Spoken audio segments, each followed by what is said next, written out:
کہ ہندو کی مجلسوں میں کتنے پڑھے لکھے لوگ ہیں. علامہ قرآن کا مصداق جبریل نہیں ہو سکتا. کیوں؟ اس لیے کہ علامہ قرآن آیت ہے سورہ رحمان کی، اور سورہ رحمان میں شروع سے آخر تک اللہ کا خطاب یا انسانوں سے ہے یا جنوں سے ہے. ملک سے اللہ نے سورہ میں بات ہی نہیں کی. تو جب ملک سے سورہ میں بات ہی نہیں کی تو علامہ قرآن اسی سورہ کی آیت ہے. ملک مصداق نہیں ہو سکتا اس آیت کا، یا کوئی انسان ہوگا یا کوئی جن ہوگا. اور آئینہ سمسیا گمبھیر، اللہ کی پڑھائی کہاں چھوٹ رہی. مگر دیکھیے ابھی حل ہو جاتا ہے. دیکھیے جو ہماری قوم کے علماء ہیں اور ہماری جامع قربان، آپ یقین جانیں بڑا احسان اس قوم پر کرتا ہوں. یہی علماء ہے جو ہمیں دین کو دیتے ہیں، ورنہ ہمارا دین کا ذمہ دار تو پتہ ہے غلط ہے. ہمیں دین کی باتیں کون بتاتا کہ یہ علماء نہ ہو. تو احسان ہے ہم پر ہمارے ان علماء. مگر ایک بات کہہ رہا ہوں، ہماری قوم میں کچھ تو عالم ہیں، کیا کہنے مگر کچھ ایسے بھی ہیں جو عالم ہیں نہیں کہے جاتے.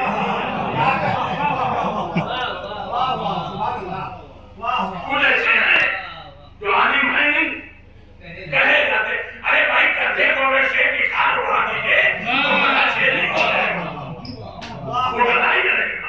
اور اگر یوں پہچان نہ ملے، چولہا حوالے کرو، اگر یوں پہچان نہ ملے کہ یہ شیر ہے یہ کچھ اور ہے تو میدان میں اسے چھوڑ کے دیکھ لیجیے. تو شیر ہے آگے تو گدھا ہے.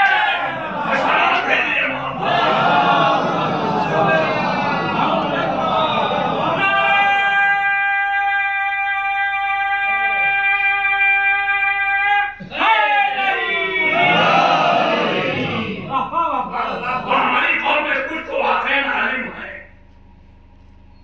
کچھ ہے نہیں کہے جاتے. اچھا اس میں بیچارے جو کہے جاتے ہیں ان کی خطا بھی نہیں ہے، یہ ہماری قوم کی کمزوری ہے. جس سے ممبر پر مجلس پڑھتے دیکھ لے رہا تو ہمارے عالم ہیں. ہر مجلس پڑھنے والے کو ایک عالم مان لیتی ہے. عالم اور ہے، ذاکر اور ہے. عالم کا ذاکر ہونا بھی ضروری نہیں ہے کہ ہو سکتا ہے کوئی عالم ہو ذاکر نہیں، لیکن ہر ذاکر کا عالم ہونا بھی ضروری نہیں. یہ بھی ضروری نہیں کہ جو مجلس پڑھا وہ عالم ہی ہے. ارے بھائی آپ کے یہ علاقے کے مولانا طاہر جبلی صاحب مرحوم ایڈوکیٹ تھے، خطیب تھے، بہترین ذاکر تھے، اپنے وقت کے مائے ناز نہیں، لیکن عالم نہیں.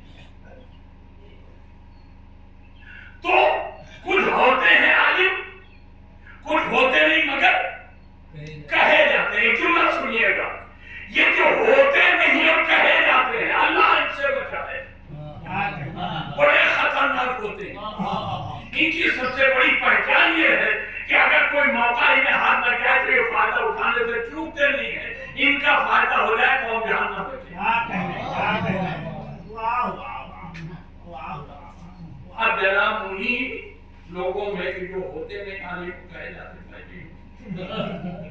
میں عالم نہیں، میں بہت بل اعلان کہتا ہوں میں عالم نہیں، پر خطیب ہوں، ذاکر ہوں. ہاں یہ نہ ضرور ہے کہ ذاکر حسین. تو میں نے کہ جو ہوتے نہیں وہ کہے جاتے ہیں. اچھا ایک جملہ اور کہہ دوں، اب آگے ہے دماغ میں تو سنیے. کسی بھی میدان میں جو صاحب فن ہوتا نہیں اور کہا جاتا، ان سے اللہ بچائے بڑے خطرناک ہوتے ہیں. دیکھیں جو ہمارا سمجھدار مجمع ہے وہ سمجھ جائے گا میں کیا کہنا چاہ رہا ہوں. یہ جو ہوتے نہیں اور کہے جاتے ہیں اللہ ان سے بچائے، یہ بڑے خطرناک ہوتے ہیں. اور اگر آپ کو ایسے سمجھ میں آئے تو آزما کے دیکھ لیجیے، کسی جھوٹے کو صدیق کہہ دیجیے سمجھ میں آ جائے گا کہ کیا ہے.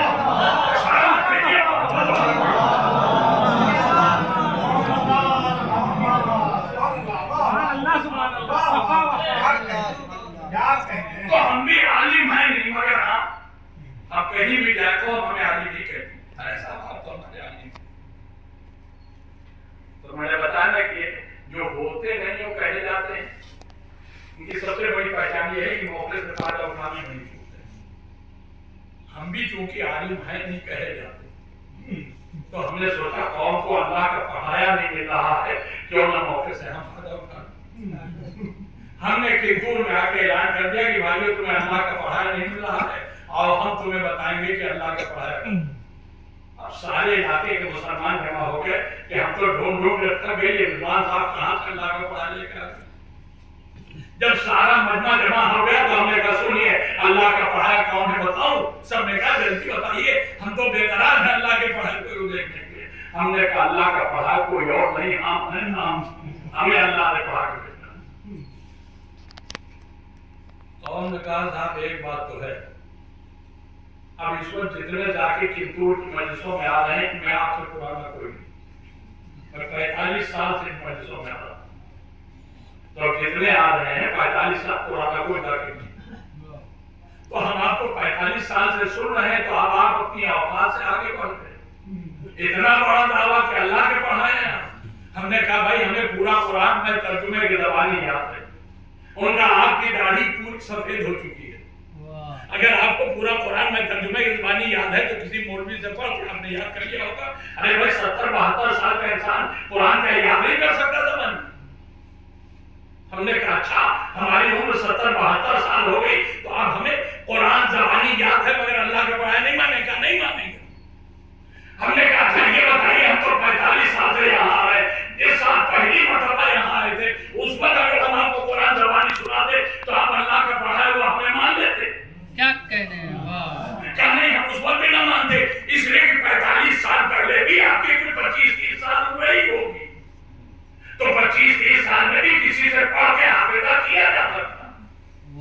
ہم نے کہا اچھا اور پیچھے چلے جائیے، اگر ہم 60-65 سال پہلے آپ کو قرآن سناتے پورا زبانی کیا کہنے تو آپ مانتے کہ مسئلہ کے پڑھائے. کیا نہیں اس وقت بھی آپ کی کم سے کم 10 سال تو عمر ہی ہوگی، تو 10 سال میں بھی ذہین بچے حافظہ کر لیتے ہیں. ہم نے ہاتھ جوڑے توجہ دے رہے ہیں اب نہیں. ہم نے ہاتھ جوڑ کے کہا تھا بھائی تو یہ بتاؤ ہم کس عمر میں تمہیں قرآن پورا سنائیں کہ تم ہمیں اللہ کا پڑھایا مان لو. اگر یہی شوق ہے تو پھر اس عمر میں سنائیے قرآن جس عمر میں کسی استاد سے پڑھنے کی گنجائش نہ ہو. ہم مان لیں گے کہ ہم اللہ کے پڑھائے ہیں. کہ اللہ ہم نے کہا اگر اللہ کے پڑھائی کی یہی پہچان ہے تو پھر اپنے اس معیار پر باقی رہنا.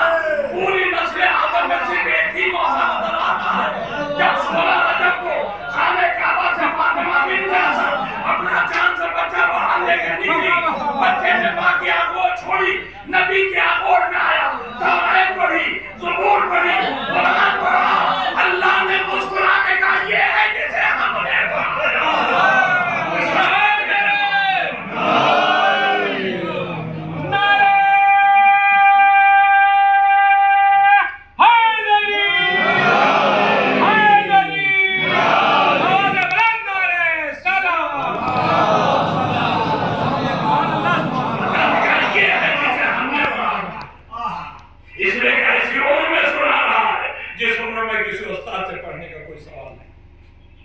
اور ایسی جگہ سے آگے سنا رہا ہے جہاں جانے کی کوشش تو بہتوں نے کی مگر پہنچ کوئی نہ تھا. لیکن میں بزرگوں کو نہیں بتا رہا، بزرگ تو سب جانتے ہیں، میں بزرگوں ہی سے سن کے تو آپ کو سناتا ہوں، بچوں کو بتا رہا ہوں. جب خانہ کعبہ کی دیوار میں در بنا، فاطمہ بنت اسد اندر داخل ہو گئی، دیوار جڑ گئی تو وہاں سناٹا نہیں کھول. نہ جانے کتنے جمع تھے، جتنے بدبودار مکے کے ابو تھے. ابو لہب، ابو جہل، ابو سفیان، جتنے اس طرح کے ابو تھے سب جمع تھے. انہوں نے دیکھا کہ دیوار پھٹی کر بنا، فاطمہ بنت اسد چلی گئی اندر، اس کے بعد دیوار پہ جڑ گئی. اب یہ سب حیران کہ یا اللہ یہ کیا ہوا، کہ جلدی سے چابی لے کر آؤ کمرے، ہم اسے کھول کے دیکھیں گے کہ اندر فاطمہ بنت اسد کا کیا ہے. چابی آئی، آپ یقین جانیے جس چابی سے روز تالا کھلتا تھا وہی چابی لگا کے لوگ پسینے ہو گئے، نہیں کھلا، تالا نہیں کھلا. تو میں تو ایک جملہ کہتا ہوں، تالا کھلے کیسے جب اللہ تالا نہیں چاہتا؟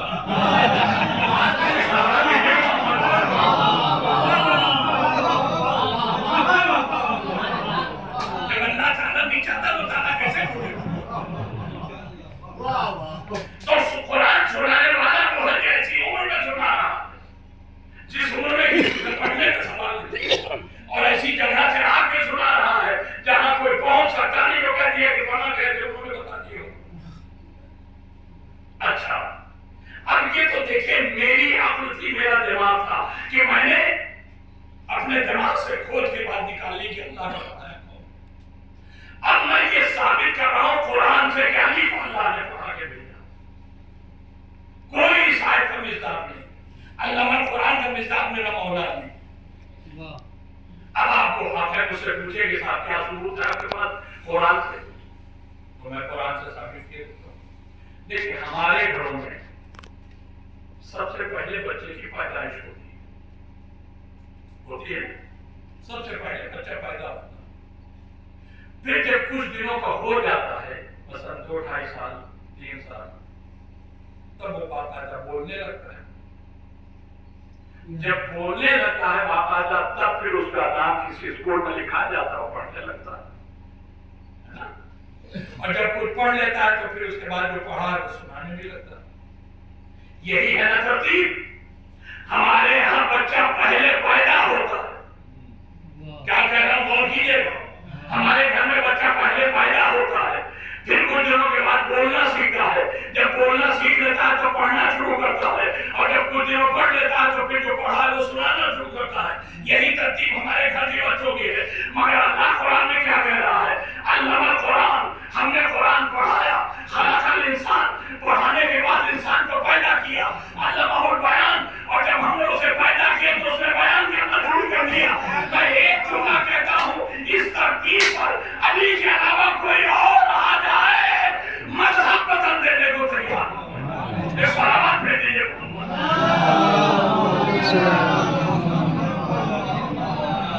اللہ صاحب کہہ رہا ہم نے پڑھایا، ہم نے انسان کو پڑھایا اور پڑھانے کے بعد اس انسان کو پیدا کیا، پیدا کرنے کے بعد پھر علامہ البیان ہم نے اسے بیان کرنا بھی سکھا دیا تو اسے بیان بھی کر دیا۔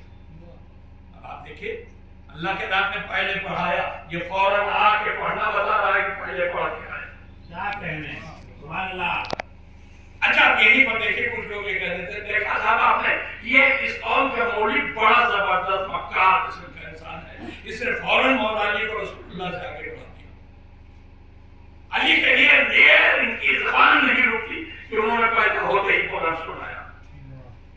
کبھی رسول اللہ کے لیے کہتے ہیں کہ رسول بھی پیدا ہو کے پڑھا، ارے بھائی ہم جھوٹ بولے، جب رسول نے پیدا ہو کے قرآن نہیں پڑھا تو ہم کیسے کہیں؟ کیا اس کا مطلب رسول اللہ پڑھے لکھے نہیں تھے؟ ہم نے کہا نہیں پڑھے تھے، تمہاری سمجھ میں تم جاہل ہو، تمہاری سمجھ نہیں آیا۔ دیکھیے یہاں پر اتنے لوگ میرے سامنے موجود ہیں، ان میں اردو سب جانتے، کوئی ایسا نہیں ہوگا جو اردو زبان میں جانتا ہو۔ ہندی ہماری راشٹر بھاشا ہے، ہندی سب جانتے ہیں۔ بہت سے اس میں ایسے بھی ہوں گے جو انگریزی بھی پڑھ بولتے ہوں گے، کچھ ایسے بھی ہو سکتے ہیں جو فارسی جانتے ہو، عربی جانتے ہو سکتا ہے کہ، لیکن کوئی صاحب اس میں ایسے بھی ہیں کہ جو کنڑ زبان جانتے ہو۔ تو اردو سب جانتے ہیں، ہندی سب جانتے ہیں، انگریزی جانتے ہیں، فارسی جانتے ہیں، عربی جانتے ہیں، کوئی کنڑ جانتا ہے نا؟ نہیں جانتا، لیکن مجھے کنڑ آتی ہے۔ اب مانیے میں کنڑ زبان میں تقریر شروع کر دوں، اب اگر میں کنڑ میں تقریر شروع کر دوں تو کسی کی سمجھ میں آئے گا؟ ہو سکتا ہے کوئی میں اتنا زبان دراز ہوگی جو مجھے یہی پتہ ہوگا، ارے جب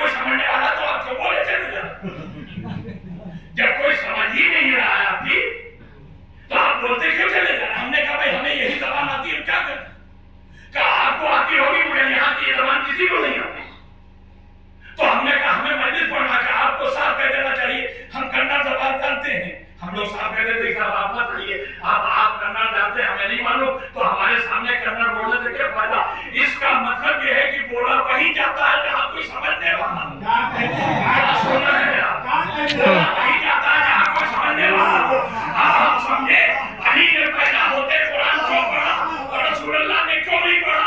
جب علی پیدا ہوئے تو رسول ایسا سمجھنے والا موجود تھا اور جب رسول اللہ پیدا ہوئے تو کوئی سمجھنے والا نہیں تھا.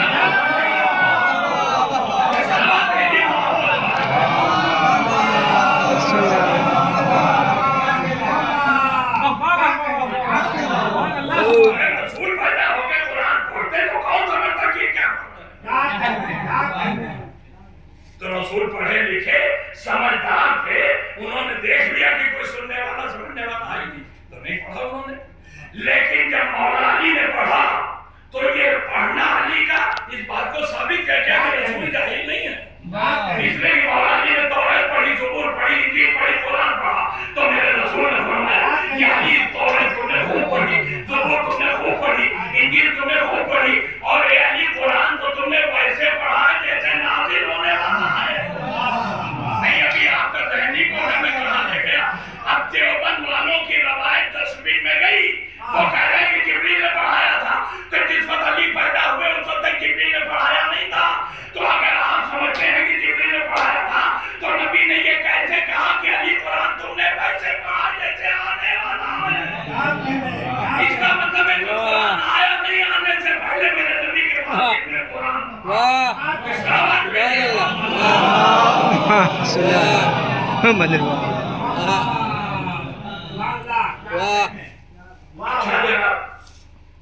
دیکھیں ہماری قوم کا ہر بچہ یہ عقیدہ رکھتا ہے کہ ہمارے 14 کے 14 معصوم رشتے کے اعتبار سے چھوٹے بڑے تو ہیں لیکن مرتبے کے اعتبار سے نہیں. میں کوئی چھوٹا ہے نہ کوئی بڑا، سب برابر ایک جیسے کل بنا خود میرے نبی نے فرمایا میرے گھر میں سب. تو پھر سوال یہ ہے کہ جب مرتبے میں سب برابر ہے تو کعبے میں پیدا ہونے کا رتبہ علی ہی تو کیوں ملا، کسی اور کو کیوں نہیں ملا؟ دیکھیں کسی اور کی ولادت کعبے میں نہ ہونا ہی اس بات کی دلیل ہے کہ علی کا کعبے میں پیدا ہونا علی کے لیے فضیلت نہیں.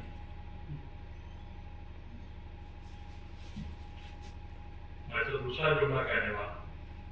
کعبے میں میرے مولا کا پیدا ہونا مولا کے لیے فضیلت نہیں تھی، یہ کعبے کی فضیلت تھی، اس میں علی پیدا ہوا. اور میں کہتا ہوں تو دلیل کے ساتھ کہتا ہوں یہ کعبے کی فضیلت ہے کہ اس میں علی پیدا ہوئے ہیں. اس لیے کہ ولادت علی سے پہلے یہ کعبہ 360 بھگوانوں کا مندر تھا. یہ خدا کا گھر تو علی کی پیدائش کے بعد ہی بنا ہے.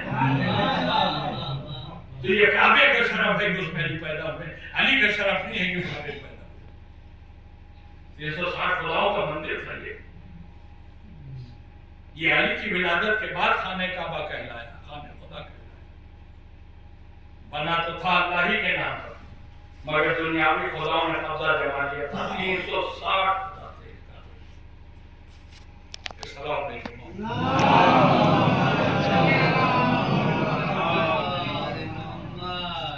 اچھا آپ جو بات کر رہے ہیں اس پر بھی غور کیجیے. حدیث قدسی میں خود پروردگار کہہ رہا میں چھپا ہوا خزانہ. جب میں نے چاہا کہ میں پہچانا جاؤں تو میں نے اپنے ہی نور سے بندے کو خلق کر دیا. میرا نام محمود تھا، میں نے اپنے بندے کا نام محمد رکھا. اللہ نے اپنے نبی کے نور کو اپنے نور سے پیدا کیا اور پیدا کرنے کے بعد پھر اس نور کے اللہ نے 2 ٹکڑے کر دیے.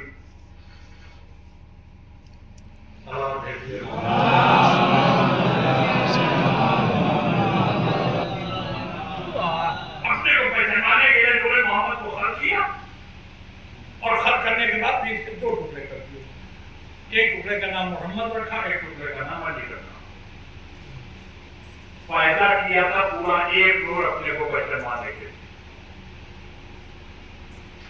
مگر جب 2 ٹکڑے کر دیے تو اللہ کو پہچانوانے کے لیے جتنا نور آیا تھا نبی کے پاس اس میں آدھا ہی تو ہے، آدھا تو چلا گیا مولا علی کی طرف.